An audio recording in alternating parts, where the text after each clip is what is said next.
The chandeliers sparkled like stars above, and the polished marble floor reflected their brilliance. It was the kind of place where secrets were meant to be hidden, tucked away in velvet corners and behind champagne glasses that never seemed to empty.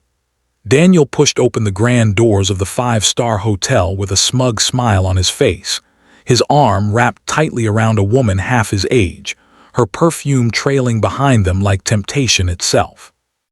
To him, this was a safe space, far from the quiet streets where his wife, Emma, lived in ignorance of his affairs, or so he thought.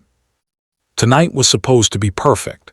He had planned every detail, the suite overlooking the city skyline, the private dinner, the rare vintage wine that cost more than some people's monthly salary. He wanted to impress his mistress, show her the kind of luxury only his money could buy. She laughed softly as they entered, her hand brushing against his chest, feeding his ego. Daniel believed he was untouchable, a man above consequences. But fate had a cruel sense of humor. As he handed his black card to the front desk, the receptionist paused, a flicker of nervousness crossing her face. "One moment, sir," she said politely, excusing herself. Daniel didn't notice. He was too busy leaning close to whisper into his mistress's ear. But when the receptionist returned, her words cut through the air like glass. "Sir, the new owner of the hotel would like to greet you personally. She insists." Daniel raised an eyebrow. "The new owner, who is she?" Before the receptionist could answer, the sound of heels clicking against the marble floor silenced the lobby. Daniel turned, and for the first time in years, the confident smirk faded from his lips. There she was, Emma, his wife, dressed in an elegant black dress, her hair swept up like royalty and a quiet power radiating from her every step. She looked nothing like the woman he had left at home each morning with tired eyes and a hopeful smile. No, this Emma was different, stronger, untouchable. Daniel's heart froze. His mistress's hand slipped from his arm. Emma stopped in front of him, her gaze steady, unwavering. "Daniel," she said softly, her voice carrying more strength than a shout ever could. "Welcome to my hotel." The silence that followed was suffocating.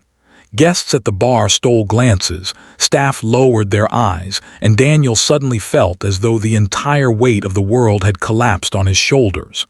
He opened his mouth, searching for words, excuses, anything, but nothing came out.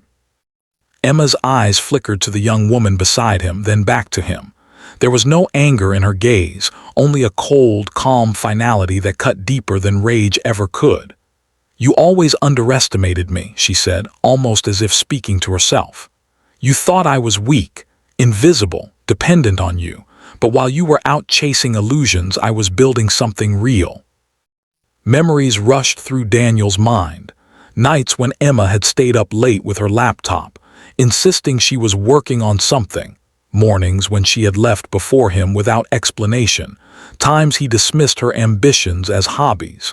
He hadn't paid attention. He never thought she could stand on her own without him. But she had. Emma had inherited a small sum from her late father years ago, and while Daniel wasted money on extravagance, she invested. She had partnered with people who believed in her vision, made bold decisions, and quietly built an empire. And now, the crown jewel of her achievement stood before him. This very hotel, a symbol of her independence, her resilience, and her revenge, not through anger but through success.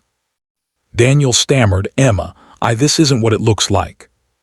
She tilted her head slightly, her lips curling into the faintest smile.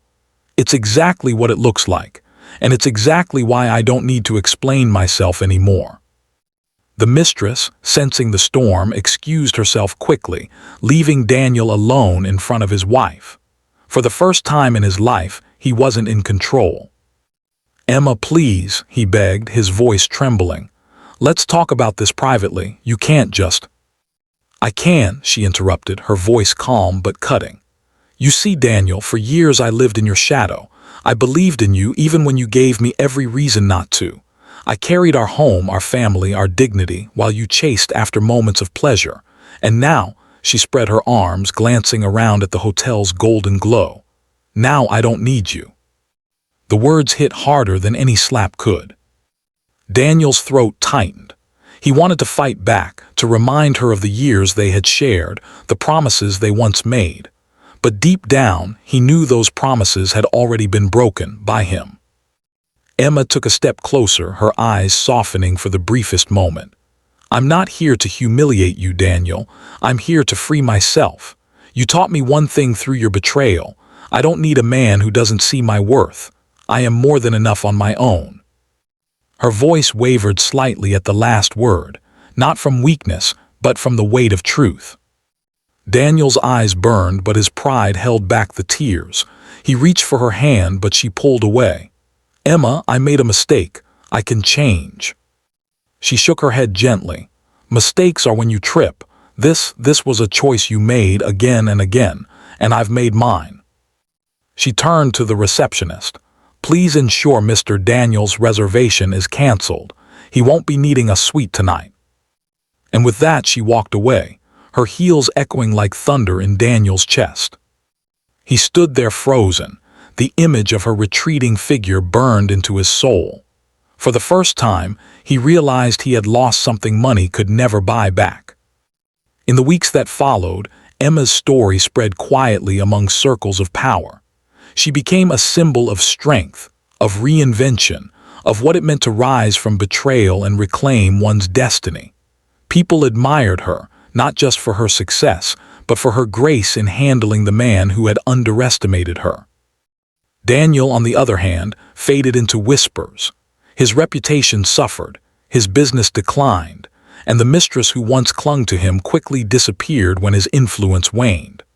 Alone, he often found himself driving past the hotel, watching the bright lights that once promised him indulgence, but now only reminded him of the woman he had taken for granted. One evening, as Emma stood on the hotel balcony, overlooking the glittering city lights, she felt a quiet peace she hadn't known in years. She had loved deeply, lost painfully, but emerged stronger. Her journey wasn't about revenge. It was about rediscovering herself. For anyone who heard her story, the message was clear. Betrayal can shatter you, but it can also shape you into someone unbreakable. Emma had turned her pain into power, proving that the greatest victory isn't in destroying those who hurt you, but in rising so high they can never reach you again. And somewhere in the shadows of that grand hotel, Daniel finally understood the truth he had ignored all his life. Love is not measured by money, gifts, or fleeting moments. It is measured by respect, trust, and the courage to cherish someone who believes in you. But by the time he realized it, Emma was already gone, living a life brighter than the chandeliers that had once illuminated his lies.